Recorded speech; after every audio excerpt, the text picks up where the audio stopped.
지난주에 최고의 변화는 어디서 시작하는가라는 책을 읽었습니다. 그 부제가 재미있어서 읽게 됐거든요. 부제가 이렇습니다. 노력만 하는 독종은 모르는 성공의 법칙. 노력만 하는 독종은 모르는 성공의 법칙. 보통의 자기계발서들은 우리의 의지나 우리의 노력이 중요하다고 말하잖아요. 그런데 이 책은 우리가 노력해도 안 되는 게 있다는 좀 다른 관점에서 이야기를 풀어갑니다. 우리는 환경과 상황에 영향을 받을 수밖에 없잖아요. 맹모 삼천지교라는 이야기도 그렇죠. 어린 맹자가 공동묘지 근처에 살다 보니까 맨날 상여 옮기는 흉내를 내면서 곡을 하고 놀았다고 하죠. 그래서 맹자의 어머니가 걱정을 하며 시장 근처로 이사를 갑니다. 그런데 이번에는 물건을 팔고 장사하는 흉내만 내니까 마지막으로 서당 근처로 이사를 갔다. 그래서 맹자가 이번에는 책을 읽고 공부를 하더라. 물론 요새는 이 이야기가 맹자의 이야기가 아니라 후대에 지어낸 이야기라고 말을 하는데요. 그만큼 환경이 중요하다는 의미로 우리에게 알려진 얘기겠죠. 그러니까 인간은 환경과 상황에 영향을 받기 때문에 내가 아무리 열심히 노력하고 애쓴다고 해도 만약 안 좋은 환경, 안 좋은 상황 가운데 있다면 달라지기가 정말 어렵다는 거예요. 불가능한 건 아니겠죠. 그런데 정말 어렵다는 겁니다. 그러니까 내가 달라지기 위해서는 내 의지나 노력을 차라리 환경을 바꾸고 상황을 바꾸는 데 사용하라는 거예요. 내 주변 사람들이 다 담배를 피는 환경에서 나 혼자 담배를 끊는다는 건 쉽지 않잖아요. 환경은 바꾸지 않은 채 자꾸 내 의지나 노력만 강조하다 보면 애초에 성공할 확률이 낮은 상황 속에서 괜한 죄책감에 빠지게 되지 않겠습니까? 그러면서 이런 이야기를 하는데요. 이 책의 지은이가 몇몇 교수의 연구 조교로 일하면서 공부했는데 그만 대학원 진학에 실패했답니다. 낙심이 되긴 했지만 다행히 어떤 젊은 교수의 연구 조교로 들어가게 됐대요. 그런데 지금까지와는 경험해보지 못했던 환경이었다는 겁니다. 그곳에서는 조교가 허드렛 일을 하는 사람이 아니라 다 자기 논문을 쓰고 있는 분위기였다는 거예요. 그러면서 그 젊은 교수가 자기가 쓰다 마무리하지 못한 논문을 주면서 이걸 한번 같이 다듬어서 학회에 제출해보자고 격려해줬다는 거예요. 그리고 유명한 학회지에 그 논문의 공동 저자로 자기 이름이 실리게 됐답니다. 그러면서 지난 2년 동안의 자기와 지금 다른 환경에 있는 자기가 어떻게 다른지를 보게 됐다는 거예요. 자기는 달라지지 않았는데 내가 어떤 환경에 속하고 있었는지에 따라서 내가 달라졌다는 거죠. 이 젊은 교수는 일주일에 한 번씩 산책을 하면서 논문에 대해 상의하고 이 조교의 장래 비전이 뭔지 또 어려움은 어떤 게 있는지 이야기를 나눠줬대요. 연구하고 글 쓰는 법에 대해 조언도 해주고 개인 지도를 해줬다는 거죠. 그러면서 이어지는 이 문장이 저에게는 많은 걸 생각하게 해줬거든요. 당신은 새로운 역할과 새로운 환경에 즉시 적응할 수 있다. 그러므로 어떤 사람이 되기 위해 미리 모든 자격을 갖추려고 노력하지 않아도 된다. 대신에 그 사람이 될 자격을 얻게 해줄 환경을 만들도록 하라. 그 사람이 될 자격을 얻게 해줄 환경을 만들도록 하라. 그러니까 변화는 내가 누구와 함께냐, 내가 어떤 환경과 상황 속에 있느냐에서 시작된다는 거예요. 그러니까 노력해도 기대할 것이 없는 환경에 있는 것보다 누구와 함께 있을지 나를 둘러싼 환경을 바꾸는 게 더 중요하다는 겁니다. 오늘 우리가 읽은 본문은 바울이 자기 인생에 어떤 변화가 있었는지를 이야기하는 내용인데요. 바울이 그동안 가졌던 가치체계, 그동안 바울이 가졌던 신념이 완전히 바뀌는 경험을 간증하거든요. 그게 어떻게 가능했을까요? 바울이 그동안 살아왔던 세상과 전혀 다른 세상을 만났기 때문입니다. 바울은 그동안 유대인들 속에서 유대인들처럼 생각하고 살아왔거든요. 아까 말씀드린 책에 따르면 노력만 하는 독종이었죠. 그런데 완전히 다른 세상을 만나니까 그의 가치관과 삶이 완전히 달라졌다는 거예요. 그 세상은 예수 그리스도라는 세상입니다. 그가 속한 환경이 달라지니까 이전에 바울이 맞나 싶을 정도로 사람이 180도 달라졌어요. 율법과 종교심 안에 있는 바울이 아니라 그리스도 예수 안에 있는 바울이 된 거죠. 그리스도인이 된다는 게 그런 거 아닙니까? 우리가 어떤 사람이 되기 위해서 미리 모든 자격을 갖추려고 노력한다면 그건 될 수도 없을 뿐더러 반드시 실패할 수밖에 없거든요. 우리가 선택해야 할 것은 어떤 환경에 내가 있을 거냐입니다. 세상에 속할 것이냐, 그리스도에게 속할 것이냐예요. 그리스도에게 속하게 되면 달라지는 겁니다. 환경이 달라지면 변화도 시작되니까요. 오늘 단락은 바울의 간증이면서 그리스도인, 우리 모두가 그리스도 안에서 겪게 되는 변화가 뭔지, 세상 안에서 살아가는 사람들이 아니라 우리가 그리스도 안에서 살아간다면 어떤 변화를 맛보게 될지, 그리고 어떤 변화가 우리 안에서 일어나게 될지 함께 말씀을 통해 살펴보도록 하겠습니다. 바울이 예수님을 알게 되고 나서 겪게 된 첫 번째 변화가 뭔가요? 관계가 신분을 바꾼다는 걸 알게 된 거예요. 그전에는 어땠나요? 내가 뭔가를 가져야, 뭔가를 열심히 노력해야 신분을 얻는다고 생각했거든요. 그게 4절부터 6절까지잖아요. 그러나 나도 육체를 신뢰할 만하며 만일 누구든지 다른 이가 육체를 신뢰할 것이 있는 줄로 생각하면 나는 더욱 그러하리니 나는 8일 만에 할례를 받고 이스라엘 족속이요 베냐민 지파요 히브리인 중에 히브리인이요 율법으로는 바리새인이요 열심으로는 교회를 박해하고 율법의 의로는 흠이 없는 자라. 우선 바울은 물려받은 게 참 많았습니다. 태어난 지 8일 만에 할례를 받았대요. 유대인의 율법과 규례에 의해 잘 양육받은 사람이라는 걸 알 수 있죠. 거기다가 출신은 뭐예요? 베냐민 지파랍니다. 이스라엘의 첫 번째 왕을 배출한 지파잖아요. 거기다 자기가 히브리인 중에 히브리인이랍니다.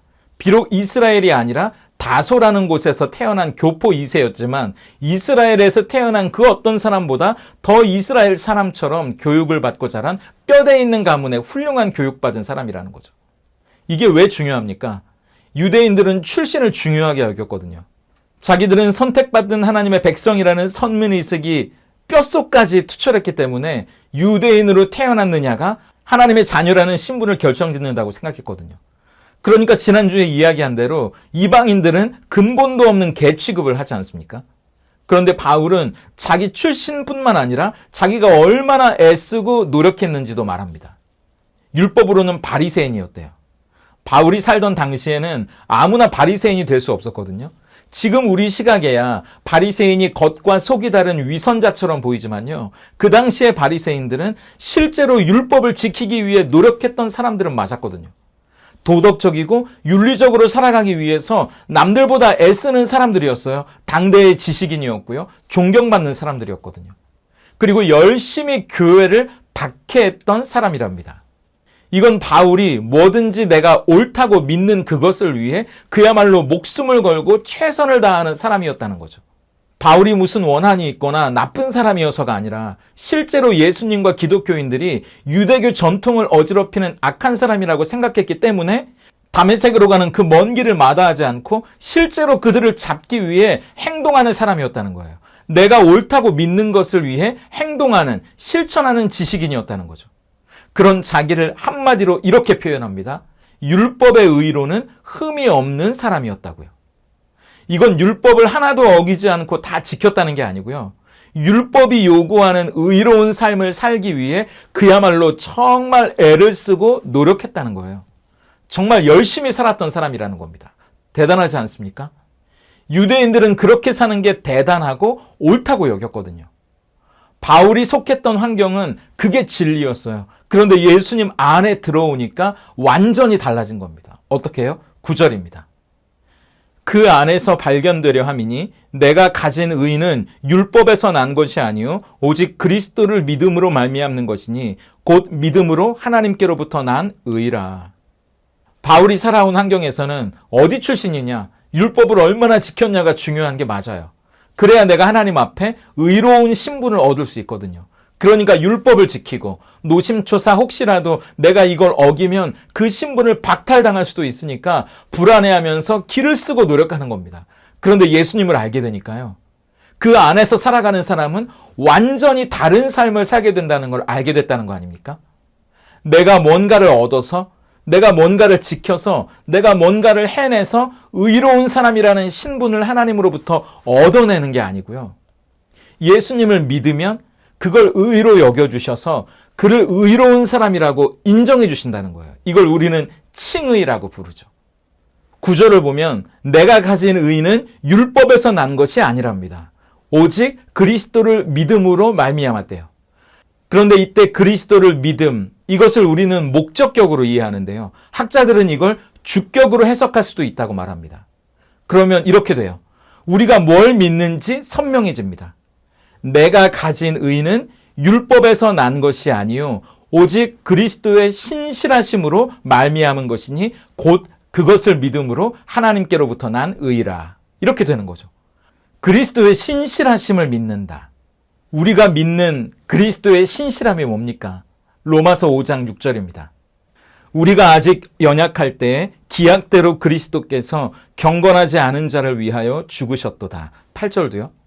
우리가 아직 죄인 되었을 때 그리스도께서 우리를 위하여 죽으심으로 하나님께서 우리에 대한 자기의 사랑을 확증하셨느니라.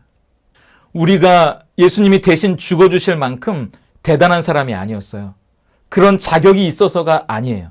우리가 매번 결심해도 지키지도 못하고 또 넘어지고 실수하고 실패하는 연약한 사람이었는데도입니다.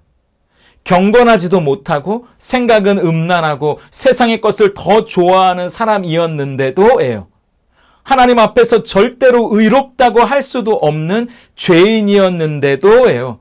그런데도 하나님이 그래도 난 너를 사랑한다. 그 고백이 예수님이었다는 겁니다. 우리가 그런 사람이었는데도 우리를 사랑하셔서 십자가에 죽으신 것, 그것이 예수님의 신실하심이었다는 거예요. 그래서 여러분, 우리를 의롭다고 해주신다는 말은요, 그 고백을 받아들이면 이제 하나님과 우리 사이에 새로운 관계가 시작된다는 말입니다. 구절을 공동번역으로 다시 읽어볼까요? 그리스도와 하나가 되려는 것입니다. 내가 율법을 지킴으로써 하나님과의 올바른 관계를 얻는 것이 아니라 내가 그리스도를 믿을 때 내 믿음을 보시고 하나님께서 나를 당신과의 올바른 관계에 놓아주시는 것입니다. 그 관계가 뭡니까? 아버지와 자녀의 관계죠. 여러분, 부모와 자녀 관계는요, 옳고 그른 걸 따지는 관계가 아니에요. 여러분은 여러분 자녀가 옳은 일만 하고 서울대학교에 들어가고 대기업에 들어가야지만 사랑하십니까? 아니잖아요. 그래야만 너는 내 아들, 내 딸이다 그러실 거예요? 아니잖아요. 못나도 잘나도 내 새끼죠. 여러분 자녀는요. 아니, 못나면 더 마음이 쓰여요. 저도 부모가 돼보니까 알겠더라고요. 10손가락 깨물어서 안 아픈 손가락 없다는 말 맞는데요. 더 아픈 손가락은 있더라고요. 그게 누굽니까? 몸이 약한 녀석은 더 마음이 가요. 못 배우고 못 사는 여성 내 반찬 하나라도 더 보내고 싶은 게 부모 마음이잖아요. 왜입니까? 내 새끼니까요. 저희 아버지가 7남매거든요. 큰아버지, 아버지, 그리고 그 아래로 고모가 5인데요. 예전에 명절이라 시골에 가면 할머니가 명절 음식 같은 걸 싸주시잖아요. 그러면 다 똑같지 않습니다. 좀 달라요. 형편이 좀 어렵고 딸린 식구가 많은 집으로 가는 음식이 더 많아요. 그래서 우리 집으로 오는 음식이 좀 더 많았거든요. 할머니한테 저희 집은 늘 아픈 손가락 같았으니까요. 여러분, 그게 부모 마음입니다. 우리가 예수를 믿으면 예수 안에 있으면 그런 관계가 되는 거예요. 그게 우리를 의롭다고 여겨주시는 거예요. 요한복음 1장 12절입니다. 영접하는 자, 곧 그 이름을 믿는 자들에게는 하나님의 자녀가 되는 권세를 주셨으니 이젠 너 내 새끼다. 하나님의 자녀가 됐다는 거죠. 여러분, 아무리 공부 잘하고 대기업 다니고 훤칠하게 기름칠해 놓은 것처럼 잘생겼어도요, 남의 자식이 내 새끼 같을 수는 없는 거예요. 남의 자식이 그러면 그냥 그런가 보다 하는 겁니다. 그런데 내 자식은 뭐가 없어도요, 뭘 못해도요, 그냥 예쁜 거거든요. 그러니까 내가 뭘 해야, 뭘 가져야 자녀라고 인정받는 게 아니라고요. 예수님을 통해 우리가 하나님과 관계가 회복되면 신분은 주어지는 거예요. 내가 얻으려고 애쓰는 것이 아니라 하나님이 주시는 겁니다. 그럼 중요한 게 뭡니까? 예수님과 우리가 어떤 관계인지가 중요한 거예요. 나에게 예수님이 어떤 분인지가 중요한 거예요. 나를 위해 십자가에 죽으실 만큼 나를 사랑하신 그분을 더 알아가고 싶어지는 거예요. 그 예수님이랑 시간을 더 보내고 싶은 겁니다. 그리고 그분이 좋아하는 게 뭔지, 싫어하는 게 뭔지 궁금해지는 거예요. 그러니까 내 삶에 뭘 붙잡아야 할지가 명확해지는 겁니다. 빌립보서 3장 8절이에요. 또한 모든 것을 해로 여김은 내 주 그리스도 예수를 아는 지식이 가장 고상하기 때문이라. 내가 그를 위하여 모든 것을 잃어버리고 배설물로 여김은 그리스도를 얻고. 여기서 안다는 말은 남편과 아내가 부부관계를 통해 알아간다는 말이거든요. 그러니까 예수님과의 관계가 시작됐다는 말이죠. 나는 예수님과 사귀는 게 제일 행복하고 기쁘다는 말이에요. 그러니까 보세요. 예수님 이외의 모든 것은 잃어버리고 배설물로 여긴답니다. 여기서 배설물은 오물이잖아요. 가지고 있을 게 아니고 버려야 되는 거라는 의미죠. 7절도 보세요. 그러나 무엇이든지 내게 유익하던 것을 내가 그리스도를 위하여 다 해로 여길 뿐더러. 여기서 이익과 손해라는 말은요, 회계장부에 기록한다는 말이거든요. 저울에 달아보는 거예요. 어떤 게 이익인지 어떤 게 손해인지 계산해 본다는 거죠. 그 전에는 내 출신, 내 학벌, 내 열심, 내 종교심 이런 것들이 나에게 더 중요했어요. 그게 이익인 줄 알았는데 그게 손해였다는 거 아닙니까? 그럼 그게 다 나쁜 건가요? 아니에요. 8절, 7절을 보세요. 내 자랑들, 내가 유익하다고 여겼던 것들을 배설물로 여기고 해로 여기는데 그 앞을 보세요. 8절, 그를 위하여 모든 것을 잃어버리고. 7절이요. 그리스도를 위하여 다 해로 여길 뿐더러. 여러분, 바울의 출신이나 학벌, 학식과 열심, 그 노력이 나쁜 게 아니에요. 그건 그 자체로 좋은 겁니다. 중요한 건 그 앞에 그리스도를 위하여. 그리스도를 위하여. 내가 예수님을 알아가는 데 도움이 되고 예수님께 영광을 돌리고 예수님과 더 가까워지는 데 도움이 되는 게 아니라 그게 오히려 예수님에게서 나를 멀어지게 만드는 거였다는 거죠.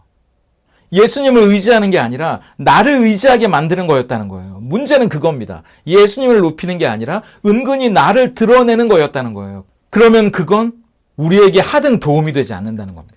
우리에게 유익한 것이 아니라 오히려 손해라는 말이죠. 저는 이 말씀을 보면서 좀 부끄럽더라고요. 제가 얼마나 예수님과 사귀어가는 기쁨, 예수님을 알아가는 기쁨 안에 있는가 저를 돌아보게 됐어요. 우리에게 중요한 건 우리가 얼마나 예수님과 가까이 있느냐입니다. 얼마나 예수님과 친밀한 삶을 살아가고 있느냐예요. 우리가 새벽 예배 열심히 나가는 거, 하루에 기도 2시간, 3시간씩 하는 거, 심지어 목사로 설교 준비를 열심히 하는 거, 오히려 그게 예수님과 나를 멀어지게 만드는 걸 수도 있다는 말입니다. 그러면 내가 예수님 안에 있는 게 아니라 세상 안에 있는 거죠. 그럼 내가 그런 행위, 그런 노력, 그런 내 열심을 보면서 예수님과 친하다고 착각할 수 있다는 거예요. 그럴 때 빨리 환경을 바꾸셔야 된다는 겁니다. 내가 엉뚱한 데 있구나. 빨리 정신 차리고 예수님 안에 있어야, 예수님 안으로 들어가야 순서가 제대로 바뀌는 거예요. 그분과 더 친해지고 싶어서 기도하게 되고요. 그분을 만나고 싶어서 빨리 예배 가고 싶어지는 거예요. 그분을 알아가고 싶어서 성경을 펴게 되는 거죠. 그러면 그게 예수님을 더 알아가고 예수님과 친해지는데 무조건 나쁜 게 아니라 좋은 수단이 될 수 있어요. 잘 사는 게 나쁜 건가요? 그게 내 자랑이 되고 나를 높이는 데 쓰이면 그때 배설물이 되는 거죠. 하지만 그리스도를 위하여가 되면 하나님, 제가 이 물질로 어떻게 하나님을 높여드릴 수 있을까요? 그럼 그땐 하나님의 선물이 되는 겁니다. 여러분에게 있는 게 뭔지는 모르겠어요. 그런데 그게 무엇이더라도 배설물이 되지 않고 오히려 그것을 통해 하나님과 더 친해지시기를 바라요. 그리스도의 마음을 품으라. 오히려 그것을 통해 예수님의 마음을 더 알아가시기를 바랍니다. 우리가 예수님 안에 있으면 겪게 되는 두 번째 변화는 미래가 현재를 바꾼다는 겁니다. 여러분, 세상은 어떻게 살죠? 어제가 오늘을 만들어요. 과거가 현재를 만들죠. 그러나 우리는 그걸 부정하는 게 아니라요. 우리는 내일이 오늘을 만드는 삶을 삽니다. 함께 10절을 세 번역으로 읽어볼까요? 내가 바라는 것은 그리스도를 알고 그분의 부활의 능력을 깨닫고 그분의 고난에 동참하여 그분의 죽으심을 본받는 것입니다. 바울이 원하는 건 그리스도 예수님을 본받아 사는 거랍니다. 부활의 능력으로 그분이 받은 고난을 기꺼이 나도 감당하면서 예수님을 닮아가는 삶을 살아가는 거래요. 우린 이걸 성화라고 부르죠. 그런데 사람들은 착각하는 경우가 있는 것 같아요. 우리가 이 땅에서 그렇게 살아가는 게 의무감에서 마땅히 해야 하는 일이니까 낑낑대면서 억지로 그렇게 살아가는 게 아니에요. 10절에서 바울은 내가 바라는 성화는 그리스도를 아는 것이래요. 그리스도를 아는 게 뭡니까? 예수님과 함께 사는 거라고 했잖아요. 예수님과 함께 사는 게 뭐냐? 여기 보니까 부활의 능력을 깨닫는 거랍니다. 개역개정에는 부활의 권능이에요. 우리가 이 땅에서 예수님과 함께 산다는 것은 부활의 능력으로 사는 거예요. 우리가 이 땅에서 하나님의 자녀로 예수님을 닮아가는 삶에 필요한 부활의 권능이 뭡니까? 십자가에서 죽으신 예수님을 다시 살리신 하나님의 능력이죠. 에베소서 2장 1절과 2절 세 번역입니다. 여러분도 전에는 허물과 죄로 죽었던 사람들입니다. 그때 여러분은 허물과 죄 가운데서 이 세상의 풍조를 따라 살고 공중의 권세를 잡은 통치자, 곧 지금 불순종의 자식들 가운데서 작용하는 영을 따라 살았습니다. 우리가 예수님을 알지 못했을 때 우리는 이미 이 땅에서 죽은 사람들이었다는 거예요. 그런 우리를 어떻게 하셨다는 겁니까? 에베소서 2장 5절 6절이에요. 허물로 죽은 우리를 그리스도와 함께 살리셨고 너희는 은혜로 구원을 받은 것이라 또 함께 일으키사 그리스도 예수 안에서 함께 하늘에 앉히시니. 예수님을 믿는 순간 우리는 예수님과 함께 살아났다는 겁니다. 그러니까 우리는 한 번 죽었다가 다시 살아난 사람들이라는 거죠. 보니까 죽었다가 다시 살아난 분들의 얼굴이 아니신 것 같은데요. 우리가 이 감격 속에서 오늘을 살고 있냐는 겁니다. 개그맨 최영만 씨라고 왜 예전에 머리를 밀고 도올 김용옥 교수 흉내를 내던 분이 있었잖아요. 그분이 목사님이 되셨더라고요. 그분이 새롭게 하소서라는 간증 프로그램에 나오셨는데 이런 이야기를 하시는 겁니다. 본인은 사실 큰 소명을 받고 신학교에 간 게 아니었대요. 교회 목사님의 권유로 신학교에 갔는데 학생들 한 명 한 명이 다 눈물 없이는 들을 수 없는 하나님과의 만남을 통해 소명을 받고 왔더래요. 그 중에 한 명은 백혈병으로 투병하던 분이었는데요. 오늘 아침까지도 서로 격려했던 자기 옆에 침대에 있던 환자가 저녁에 싸늘한 시체가 되는 걸 보면서 그 얼굴에 수위가 덮이는 걸 보면서 자기를 살려주신 하나님께 너무 감사했기 때문에 나는 신학교에 왔다는 고백을 들으면서 한없이 부끄러워졌답니다.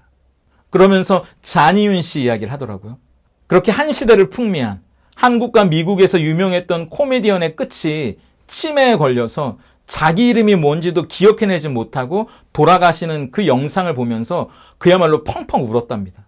우리 인생의 끝이 이거라면, 내가 죽음을 맛보고 다시 와서 산다면 절대로 지금처럼 아무 감격이 없이 살 수는 없는 거 아니겠냐고요. 맞아요. 우리는 이미 죽었다가 다시 예수로 살아난 사람들 아닙니까? 그러면 부활을 경험한 사람은 어떻게 사는 사람인가요? 팀 켈러 목사님의 부활을 입다라는 책에 보면 이런 대목이 나옵니다. 예수 그리스도께서 우리를 구원하려고 죽으시고 부활하셨음을 우리가 믿을 때 천국의 삶이 지금 우리 안에 들어와 우리에게 주관적인 영향을 미친다. 우리가 미래에 처할 최종 상태를 이미 지금부터 맛보기로 경험하는 것이다. 우리가 지금 이 땅에서 살아가는 삶은 미래에 임할 하나님의 나라를 성령님과 동행하며 오늘 현재 맛보며 사는 삶이다. 이게 무슨 말이냐면요. 복음은 과거의 잘못을 오늘로 끌고 와서 낙심하고 절망하는 삶이 아니라는 거예요. 오히려 내일의 기쁨을 오늘로 당겨와서 누릴 줄 아는 능력이라는 겁니다. 어제까지의 실수와 실패 때문에 오늘을 누리지 못하고 자책하면서 전전긍긍해하는 사람이 아니고요. 내일 우리가 누리게 될 영광과 승리를 오늘로 당겨와서 자신감 있고 당당하게 사는 거예요. 그게 부활의 능력입니다. 세미나에서 어떤 목사님이 이런 비유를 드시더라고요. 여러분, 과거에 여러분이 진짜 세상이 끝날 것 같았던 순간이 있으셨다고 칩시다. 우리 다 그런 순간들이 있었잖아요. 하나님도 어떻게 도와주실 수 없을 거라고 세상 다 끝난 것처럼 절망스럽고 고통스럽고 힘든 순간들, 바로 그때요. 그런데 지금 여러분이 만약 타임머신을 타고 돌아간다면 그때 여러분에게 뭐라고 말해주시겠어요? 세상 다 끝난 것처럼 널브러져 있는 여러분, 내일은 없다고 좌절해 있는 여러분에게 뭐라고 말해주시겠냐고요. 누구누구야, 세상 안 끝나더라. 그래도 사라지더라. 하나님 좋으신 분이더라. 절대 실망하지 말고 조금만 참아.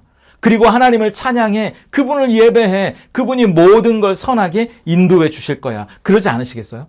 그게 로마서 8장 18절 아닙니까? 생각하건대 현재의 고난은 장차 우리에게 나타날 영광과 비교할 수 없도다. 그걸 신뢰하는 거잖아요. 그때는 보이지 않죠. 깜깜하죠. 하지만 그때를 지나서 오늘을 살고 있는 우리 눈에는 그때의 나에게 해주고 싶은 말이 있잖아요. 오늘의 우리도 마찬가지 아닙니까? 하나님은 예수님이 얻으신 부활의 영광이 우리의 것이 될 거라고 말씀하셨거든요. 그럼 우리의 미래는 이미 승리죠. 이미 찬란한 영광이죠. 내 앞의 승리와 미래의 영광, 부활의 능력으로 오늘을 살지 못하면요, 우리는 계속 과거의 실패, 어제의 실수 때문에 자책하면서 오늘을 살게 되는 거예요. 과거를 후회하면서 오늘을 허송세월하게 될 수밖에 없다는 겁니다. 아니에요. 예수님이 십자가에서 죽으시고 부활하셨다면 우리는 그렇게 살아가는 사람들이 아니라는 겁니다. 우리는 예수님 안에서 다른 삶을 살아요. 우리는 오히려 시간을 거꾸로 사는 사람들이거든요. 내일의 영광과 미래의 승리를 오늘로 당겨와서 기뻐하는 사람들이 우리니까요. 그렇기 때문에 우리는 오늘 우리 앞에 어떤 고난이 놓여 있다고 해도 그걸 기꺼이 받아들일 수 있습니다. 우린 오늘의 고난이 절대로 아무 의미 없이 끝나는 게 아니라는 걸 알거든요. 우린 오늘의 고난이 반드시 내일의 영광으로 이어진다는 걸 알아요. 로마서 8장 28절입니다. 우리가 알거니와 하나님을 사랑하는 자, 곧 그의 뜻대로 부르심을 입은 자들에게는 모든 것이 합력하여 선을 이루느니라. 오늘의 고난이 아무 의미 없이 끝나지 않는다니까요. 그래서 앞으로 하나님께서 하실 일을 바라볼 수 있는 눈을 우리는 믿음이라고 부르죠. 여러분과 저도 과거의 슬픔, 어제의 그 고난들을 지나 오늘까지 오셨잖아요. 아무 의미가 없으셨습니까? 아니죠. 빌립보서 3장 10절을 다시 보세요. 내가 그리스도와 그 부활의 권능과 그 고난에 참여함을 알고자 하여 그의 죽으심을 본받아. 여기 보면 내가 그 고난에 참여한다고 되어 있는데요. 이때 고난에 참여한다는 말이 코이노니아입니다. 우리가 너무 잘 아는 말이죠. 사귄다는 말이에요. 교제한다는 말입니다. 고난을 통해 예수님과 사귀는 거예요. 고난을 통해 예수님과 교제한다는 말입니다. 고난을 통해 그분의 마음을 더 깊이 알게 된다는 거예요. 우리가 이 고난을 통해서 예수님이 나에게 어떤 분이신지 더 깊이 알게 되고요. 이 고난을 통해서 하나님의 사랑이 얼마나 큰지 더 깨닫게 된다는 말입니다. 지지난주에 음식점을 하는 집사님을 응원하러 갔거든요. 우리가 다 그렇듯이 이분도 삶에 부침이 있으셨어요. 얼마 전까지 장사가 잘 되셨는데 일을 조금 확장해 보시려다가 잘 안 되셔서 업종을 바꿔서 새로 가게를 내셨는데 아직 자리를 잡기까지 좀 어려움이 있으신가 봐요. 그런데 이분이 그러시는 겁니다. 목사님, 제가 차 중에 제일 작은 경차를 타거든요. 그런데 이 경차를 타고 새벽에 고속도로를 타고 출근하면 은혜가 넘칩니다. 제가 무슨 말인가 어리둥절해서 집사님 무슨 말씀이세요? 다시 물어보니까 그분이 그러시는 겁니다. 새벽에 제가 작은 차, 이 경차를 타고 고속도로를 가면요. 옆에서 외제차가 번쩍번쩍거리면서 빵빵대고 저를 무시하고 막 지나가는 거예요. 어쩔 때는 창문을 열고 저에게 막 욕을 하고 지나가기도 합니다. 그러면 제가 많이 겸손해져요. 그렇지. 내가 교만해지지 않도록 하나님이 아침부터 큰 은혜를 주시는구나. 내가 경차를 타지 않았다면 어떻게 이런 은혜를 누릴 수 있을까? 그런 생각을 하는 거예요. 웃으시면서 그러는 겁니다. 그러면서 또 이러시는 거예요. 제가 장사가 잘 안 되니까 더 하나님을 붙잡게 되고요. 제가 어려워지니까 더 간절해지는 것 같아요. 그런데 나중에는 장사가 잘 안 돼도 이 은혜가 있으면 되겠다. 이 은혜만 있으면 충분하겠다 싶어져요.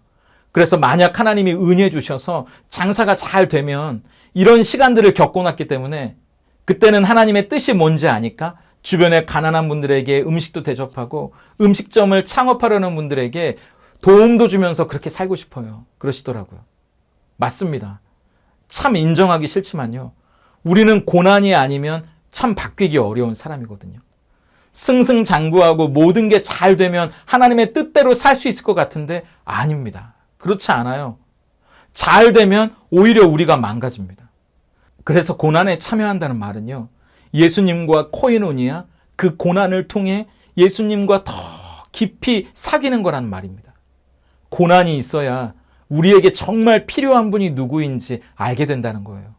고난이 있어야 예수님, 우리에겐 예수님이 필요해요. 그분을 바라보게 된다는 말이죠. 혹시 물질적으로 많이 어려우십니까? 육신의 질병으로 많이 힘드신 분도 계시겠죠. 모든 계획이 무너져서 낙심하고 절망하고 계신 분도 있겠죠. 히브리서 12장 2절을 보세요. 믿음의 주요 또 온전케 하시는 이인 예수를 바라보자.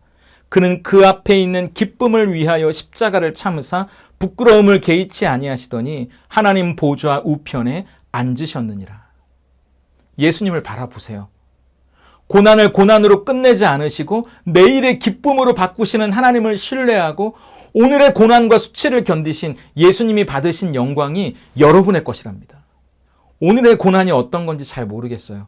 하지만 고난이 고난으로만 끝나지 않는다는 걸 우리는 믿잖아요.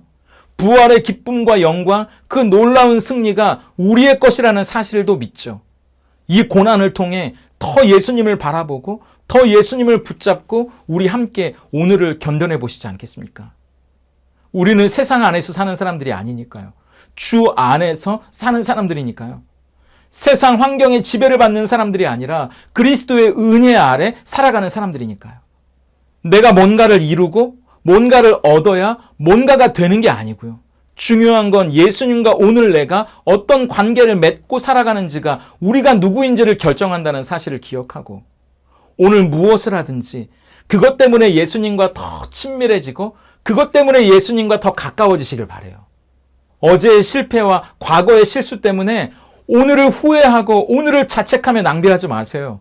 우리는 오히려 내일의 기쁨과 미래의 영광을 오늘로 당겨와서 살아가는 사람들이니까요. 어떤 고난이 찾아와도 두려워하지 마세요. 그 어려움 가운데 예수님을 더 붙잡고 살아간다면 우리는 어제보다 오늘이, 오늘보다 내일이 조금은 예수님 안에서 철든 자녀로 살아가게 될 거니까요. 이 모든 변화는 하나님이 우리에게 주시는 선물입니다. 그 선물은 세상 안에서 살아가는 사람들이 아니라 예수님 안에서 살아가는 사람들에게만 주어진 거예요. 그러므로 이번 한 주 엉뚱한 곳을 헤매며 답이 안 나오는 세상 방법으로 살아가는 사람 되지 마시고요. 예수님 안에서 그분이 우리에게 주시는 우리 인생 최고의 변화를 누려가는 저와 여러분이 될 수 있기를 소망하고 응원합니다.